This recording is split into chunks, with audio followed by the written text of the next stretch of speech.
Welcome to the Italian Football Podcast.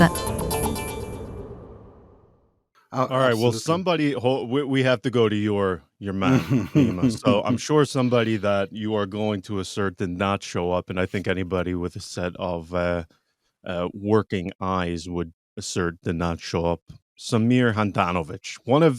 Listen, there's a few things people argue about. Okay, is the Earth flat? Did the moon landing really happen? Does Samir Handanovic suck? It was directed because by you have Stanley one Kubrick. side that will say, yeah.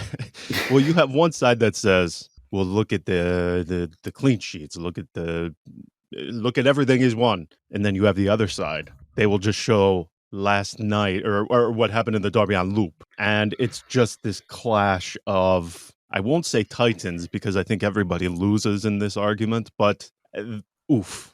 Look, for those who say he sucks, I'm glad this was a checkmate, at least for round one. Well, before we get to the problem at Inter overall, and I'm glad that you you raised this issue first, because I do want to talk about Samir Handanovic's situation, because it's a situation that has, incredibly almost become politicized in how it's become polarized. And I mean, but hang on real quick before you get deep into it. The good thing is you already have a solution. Well, listen, I'm going to get to that. I'm going to get to all of that. Almost, I mean, it's become politicized because there is, because as a result, the discussion is incredibly shallow, and I use this term seriously, incredibly stupid. Samir Handanovic joined Inter in 2012, and for about 7-8 years, he was together with Mauro Icardi, the only shining light at Inter during what was the club's darkest decade in its modern history. But equally as true, he is a burden and a huge liability today, and he is ruining his legacy at the club by extension. And I can't blame him for that, and I'll get to why. Now, up until and including the 2018-2019 season, when he was named both the best goalkeeper by the Italian Footballers Association, as well as the Serie A itself, he was one of the best goalkeepers in Italy and Europe. And even back then, when he was at his peak, there were some, wannabe celebrities on Twitter posing as journalists who created as a gimmick and marketing PR tool for themselves to push this agenda that, Handanovic doesn't even try to save the shots and he doesn't move. And that's just ludicrously silly, because it only showcases a deep lack of understanding of the game in general and goalkeeping in particular, because Samir Handanovic's biggest strength has always been his reflexes, his ability to react, whilst his biggest weakness has always been his positioning. Now, after the 18-19 season, where he peaked, he's been on a slow and yet steady decline, which exponentially has gotten worse with every single season. Now, what does that mean? It means that his reflexes and ability to react that were really good have gone from good to bad, and his positioning has gone, if not from bad to worse, it certainly hasn't improved. And then now we have this incredibly untenable situation where every weakness that he has is exposed. When Handanovic was signed by Inter in 2012, in the summer of 2012 from Udinese, he replaced Julio Cesar, who had peaked in 2010 during the treble season. And he, in turn, was brought in once to replace Francesco Toldo before his inevitable decline to avoid the situation we're in.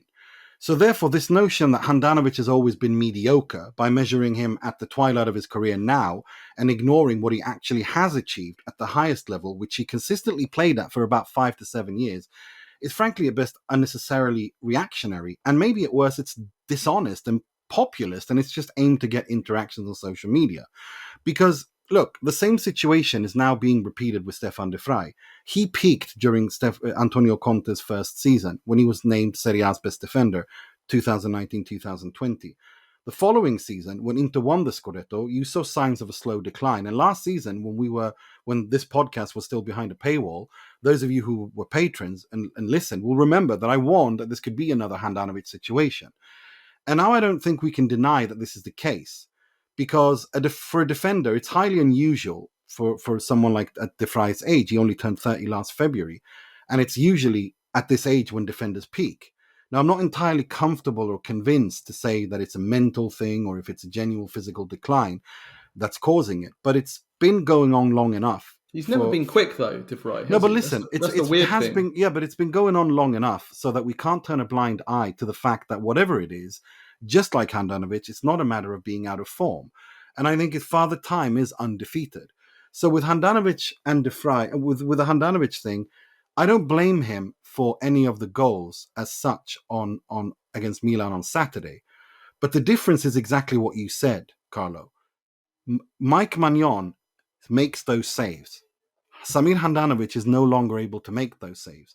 And that is not Samir Handanovic's fault. That is Inter's fault for not having addressed the situation like they did with Julio Cesar, like they did with Handanovic himself. And here we are.